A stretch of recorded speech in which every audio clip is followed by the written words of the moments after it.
This is Jordan Tower with JT News. Make sure you smash that like button, smash that subscribe button. Well, Jim Jones got what he wanted. He wanted to be acknowledged on the Justin the Boy podcast. He talked about 50 Cent and Cameron joking about Jim Jones and how Jim Jones was disloyal to Cameron. When Cameron got into it with 50 Cent, Jim Jones quickly sided with 50 Cent, went on BT Rap City, showed his allegiance to 50 Cent, wouldn't perform with 50 Cent while Cameron and 50 were beefing. Cameron said you knew something that nobody in the public knew, that there was some internal problems with Dipset, and that was good, and they laughed about their past beef. Jim Jones doesn't like being called disloyal, but Jim Jones is disloyal. I mean, it is what it is. Now, there's a lot of spooky things with Jim Jones. There's the Roc Nation deal that, he signed to Jay-Z after Dipset had years of problems with Jay-Z, Cameron specifically. He thought it would work out at Roc Nation. They shelved him.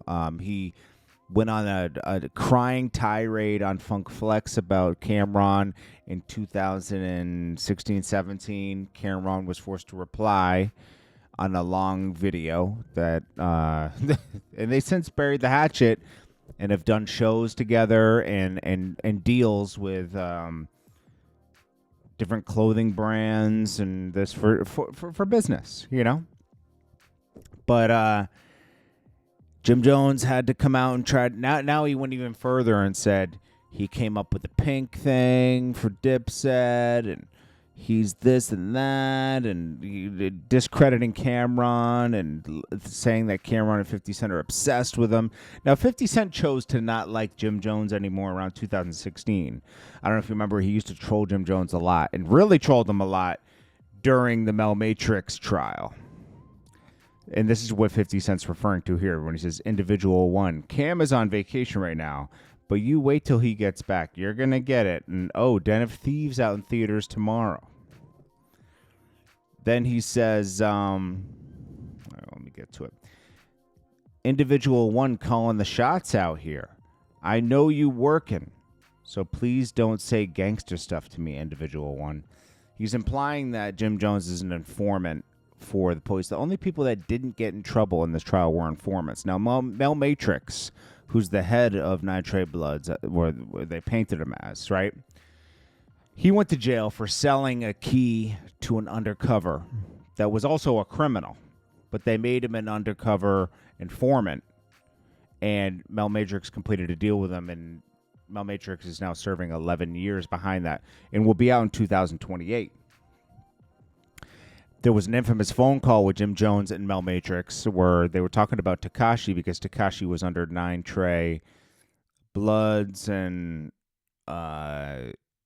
Treyway, right, with Shotty. And when Tekashi went up to the Breakfast Club and denounced Shotty and everybody because he felt like they didn't have his back and they were setting him up, Mel Matrix and Jim Jones on a wiretap phone call, right? Think about this. Jim Jones was referred to as Individual 1. Jim Jones never got questioned, brought in, took the stand. Jim Jones around that time was arrested in Georgia for having paraphernalia in the car, was released, charges dropped. Jim Jones has a lot of spooky stuff. There's plenty of footage and plenty of stuff with him between him and 9 Trey Bloods, and he never got brought in or anything.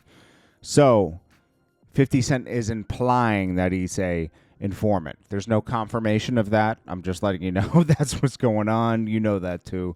It is what it is. People have always, and this will probably highlight, this is part of the reason Cameron got away from Jim Jones too. You get in the rap game to make legit money, right?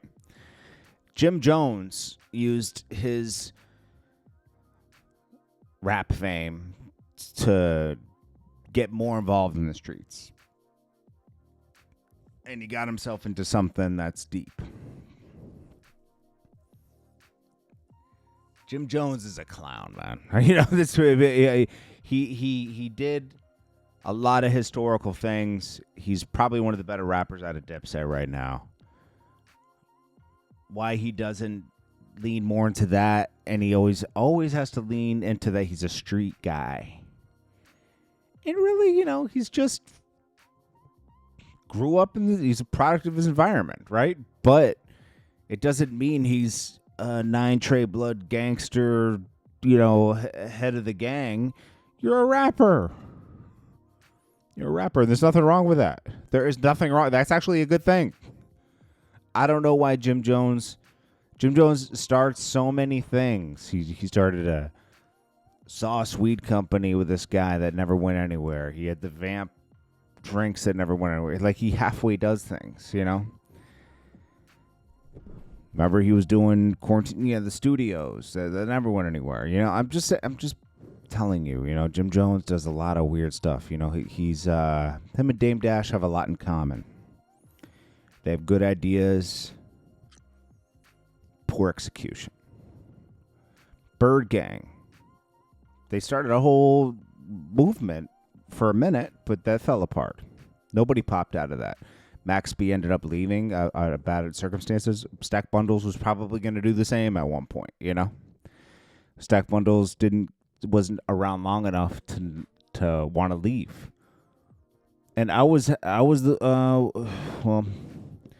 me and Stack got him out of he helped get him out of the Clue paperwork. He got a release from Clue, because Clue had Stack first, and Clue, you got to give Clue credit. Clue knew that Stack was something special, and then Stack Bundles went to Jim Jones afterwards, which I wish he didn't. I wish he went somewhere else. I wish he.